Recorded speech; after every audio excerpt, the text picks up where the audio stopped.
Hello students, today we are learning English subject of standard 6th from unit 1 lesson number 1.1 Don't Give Up. The poet Don't Give Up is written by the poet Phoebe Cary. The poem Don't Give Up is a very inspiring and encouraging poem. The topic of the poem Don't Give Up itself tells us कि आपको हारना नहीं है. We always say इन हिंदी, कोशिश करने वालों की कभी हार नहीं होती. In English also there is one proverb, try try but don't cry. So this poem is based on this proverb only. So first of all, you all must be having your English textbook with you. If you don't have, download the textbook from Google. So here I will read the poem. Follow each and every word. Don't give up. If you have tried and have not won, never stop for crying. All's that great and good is done just by patient trying.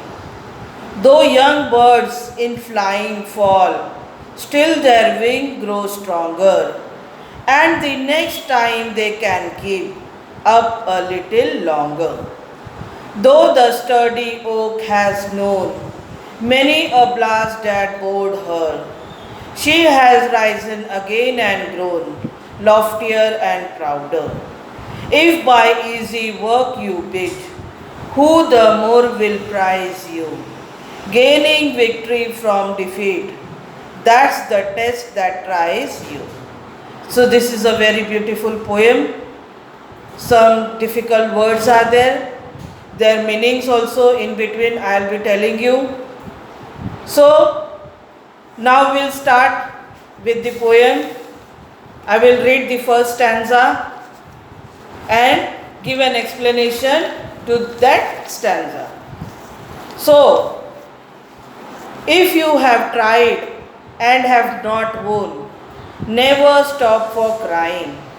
All's that great and good is done just by patient trying. So in this poem, in first stanza, the poet Phoebe Cary explains that if you ever tried and due to some reason or fault you have not won, so you should not be disappointed and you should not waste your time in crying and stop trying again. So in this poem Phoebe Cary क्या बोल रहा है कि अगर हम कोई भी काम करते हैं और किसी कारणवश अगर हमें उसमें सफलता नहीं मिलती है तो हमें निराश नहीं होना चाहिए. हम रोते हुए नहीं बैठना चाहिए. कोशिश करने को नहीं थम जाना चाहिए, नहीं रुकना चाहिए. कोशिश हमें हमेशा करना है. So this only the poet want to tell that we should not waste time in crying and stop trying again. कि हमने हमारा वक्त वेस्ट नहीं करना चाहिए, बर्बाद नहीं करना चाहिए रोने के पीछे, या कोशिश करने की हमने कुछ ट्राई नहीं करनी चाहिए, फिर से कोशिश नहीं करनी चाहिए. She also explains whatever good and great deed comes to our popular people, it is all because of their patience and keep up trying in their life or related to their faith. So here what the poets try to explain that whoever popular people, जो भी प्रसिद्ध लोग इस दुनिया में हैं, आज उनको जो सफलता मिली है वो सफलता इसलिए मिली है कि उनके पास में पेशेंस थे. उन्होंने हमेशा कोशिश की है अपने जीवन में. एकाएक सबको सफलता नहीं मिलती है. हम जितनी टाइम कोशिश करेंगे तब जाके हमें सफलता मिलती है। तो पोएट यही एक्सप्लेन कर रहे हैं फॉबी कैरी कि famous people have become famous due to their deed because of their patience. उन्होंने पेशेंस रखा और इस वजह से वो आज अपने जीवन में सफल हुए हैं। Children, you must have listened many stories from your parents and grandparents of our film actor, cricketer, famous personality or businessman who have none of background support but still now they are popular and famous. So students, see, our grandparents are there. They used to tell us stories, nice fairy tales they used to tell us. We have seen many sports movies in television. Good cricketers are there like Sachin Tendulkar, MS Dhoni, Virat Kohli is there, Sunil Gavaskar is there. Then actors are there. Then many famous personalities are there. Then many businessmen are there. जिनका कोई भी background support नहीं था, फिर भी उन्होंने एक मुकाम हासिल की है। आज वो दुनिया में पूरे फेमस हो गए हैं, पॉपुलर हो गए हैं और फेमस हो गए हैं। Do you know students what is the reason behind it? So उनके पीछे क्या कारण हो सकता है? ये फेमस लोग जो है उनकी सफलता के लिए क्या कारण हो सकता है? So yes, it is just there hard work and patience which help them to keep on trying till they reach towards their goal. So hard work, unless and until we do hard work, we will not gain anything, we will not gain success in our life. So we have to work hard, keep patience, which will help us on trying to reach the goal. हम भी अपना M पूरा कर सकते हैं, हम भी हमारी अभिलाषा पूरी कर सकते हैं अगर हम पेशेंस रखते हैं तो और हार्ड वर्क करते हैं तो। देखो, आपके घर में कोई मीठी चीज गिर गई है, वहाँ पे एक चींटी आती है, ANT एंट, उसको हम हिंदी में क्या बोलते हैं? चींटी बोलते हैं। तो एक चींटी आती है, फिर और दूसरी आती है, तीसरी आती है। We see many ants are gathered and they take one bite, very tiny bite of that sweet and they climb on the wall. वो दीवार के ऊपर चढ़ती है। कितने बार वो दीवार से नीचे गिरती है, फिर भी वो कोशिश करने को नहीं रुकती है, वो कोशिश करती रहती है अपने मुकाम तक पहुंचने के लिए। तो इस एग्जाम्पल से हमें एक मॉरल मिलता है कि failure is just a step towards success. Means one time if you fail in your work, you should not find out the reason, you should find out the reason why it happened. So, and again correcting yourself, step forward to complete your goal. So from this example, what moral we get to learn? That one time if you fail in your work, अगर एक आध बार अगर हम कोई काम करते हैं और उसमें हमें सफलता नहीं मिली, हम फेल हो गए, तो you should find out the reason, हमने कारण ढूंढ के निकालना है कि मुझे सफलता क्यों नहीं मिलती है, मैं क्यों फेल हो गई करके।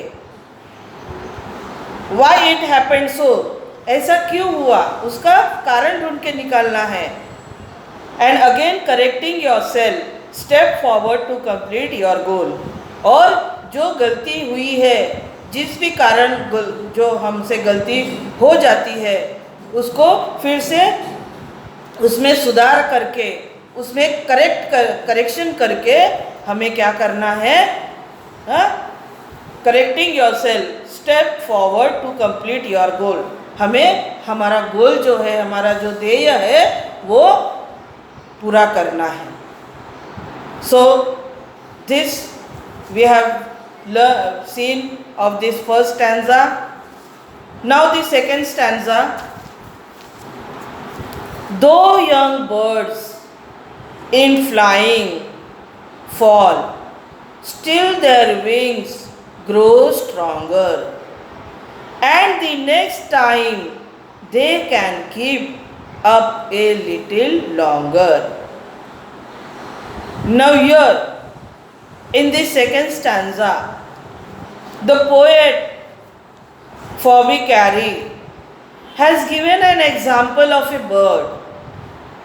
Student, she talks about a little bird, how she fails while learning to fly, but still they do not stop trying. Through continuous efforts, they finally learn to fly and grow stronger. Now, though young birds in flying fall, still their wings grow stronger. So, what the poet is trying to tell us that the little bird is learning to fly, but still they do not stop trying. See, when they learn to fly, many times it happens they fall down, then again they try to fly, again they fall down. So while learning to fly, but still the birds do not stop trying. Through continuous efforts, they finally learn to fly and grow stronger. बार बार उड़ के देखते हैं। जो birds है, एक बार उड़ेगी तो bird नहीं उड़ सकती है, नीचे गिरती है, फिर से उड़ना चाहती है, फिर से नीचे गिरती है, लेकिन बार बार कंटिन्यूस एफर्ट्स, कोशिश करने से क्या होता है, बर्ड्स फ्लाई करती है। तो वही चीज़ the poet Phoebe Cary is trying to tell that how the birds learn to fly and by continuous efforts they finally learn to fly and grow stronger.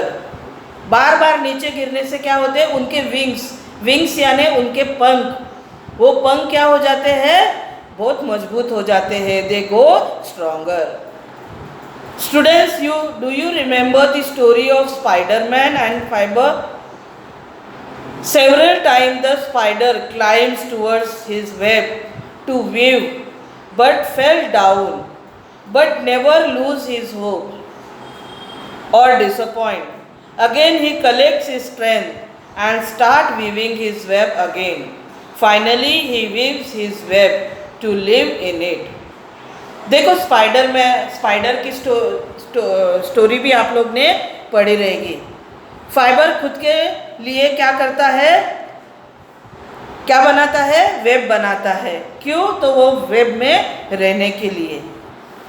So this spider climbs toward his web to weave but fell down but never lose his hope. Spider web में चढ़ता है, बार बार नीचे गिरता है, फिर भी वो निराश नहीं होता है, वो होप्स नहीं छोड़ता है, वो डिसअपॉइंट भी नहीं होता है, निराश भी नहीं होता है. अगेन ही कलेक्ट हिज स्ट्रेंथ, फिर से अपने पूरे ताकत से पूरी अपनी कोशिश करता है.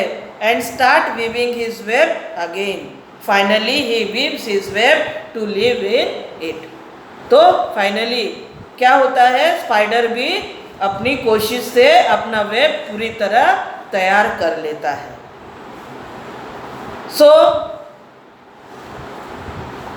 देखो एक एग्जाम्पल है इस स्टैंजा के लिए. देखो मदर बर्ड कौन है, जो बर्ड्स की जो मदर है. So mother bird fetching food for her young ones and as she fly towards her nest to feed her young ones. कभी बर्ड्स को देखा है? बर्ड्स के जो यंग वंस रहते हैं, जो बच्चे रहते हैं, उनको उनकी जो मदर बर्ड है वो खाना ढूंढ के लाती है और उनके लिए क्या करती है, खाना ढूंढ के लाने के बाद में जहाँ पे वो नेस्ट यानी जो चिड़िया का घोंसला रहता है उसको हम क्या बोलते हैं? नेस्ट बोलते हैं। तो वो वहाँ पे लेके जाती है मदर बर्ड और वहाँ पे क्या करती है? अपने यंग वंस को वो फीड करती है। When the mother bird feeding her young one, the young one cannot swallow it.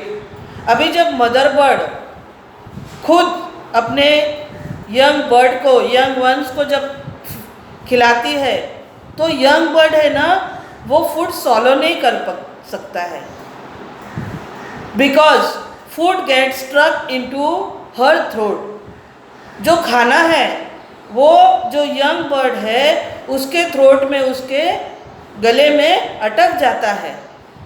Seeing this, अभी ये देखते हुए मदर बर्ड क्या करती है? Seeing this mother bird manage to remove food again, feed them by doing small bites of food. So seeing this, mother bird क्या करती है? जो अपने यंग बर्ड को जो भी खाना खिलाया है उसको वो सॉलो करने में तकलीफ हो रही है, तो वो अपने चोंच से क्या करती है? वो खाना बाहर निकालती है, अपने यंग बर्ड्स के मुंह से वो खाना बाहर निकालती है। एंड फिर वो खाने का क्या करती है? स्मॉल टुकड़े करती है, bye doing small bites of food. वो खाने के छोटे छोटे टुकड़े करती है और वो एक एक स्मॉल बाइट वो अपने फिर से यंग बर्ड को खिलाती है। Again feed them by doing small bites of food. She is trying to feed her young one with small bites of food with her pick. Pick यानी चोंच, जो चिड़िया की जो चोंच रहती है उसे बोलते हैं। तो जो मदर बर्ड है अपने चोंच से वो खाने के जो भी छोटे छोटे टुकड़े हैं उससे वो क्या करती है? अपने यंग बर्ड को खिलाती है। Mother bird and father bird teach their young one two fly high in the sky. अभी जो मदर बर्ड है और फादर बर्ड है वो क्या करते हैं? अपने जो यंग बर्ड्स है, जो यंग वंस है, अपने बच्चों को उड़ना सिखाते हैं। They both are trying to teach their young ones several times by showing their own fly. अभी वो कैसे सिखाते हैं? कैसे सिखाते हैं? तो मदर बर्ड और फादर बर्ड ये दोनों खुद उड़ते हैं। First they fly, show their young one, see how we are flying. तो खुद वो उड़ते हैं और दिखाते हैं कि देखो हम कैसे उड़ रहे, इसी तरह तुमको भी उड़ना है। So they both are trying to teach their young one several times by showing their own fly, but young one is scared to fly, maybe she fell down by doing this.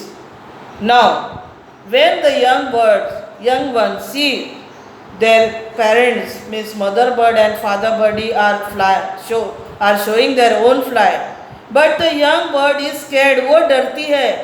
If I fly, I will fall down. Means she don't have that confidence. The young bird, she don't have the confidence. विश्वास नहीं है उसे डर लगता है मन ही मन कि मैं कहीं नीचे गिर न जाऊं।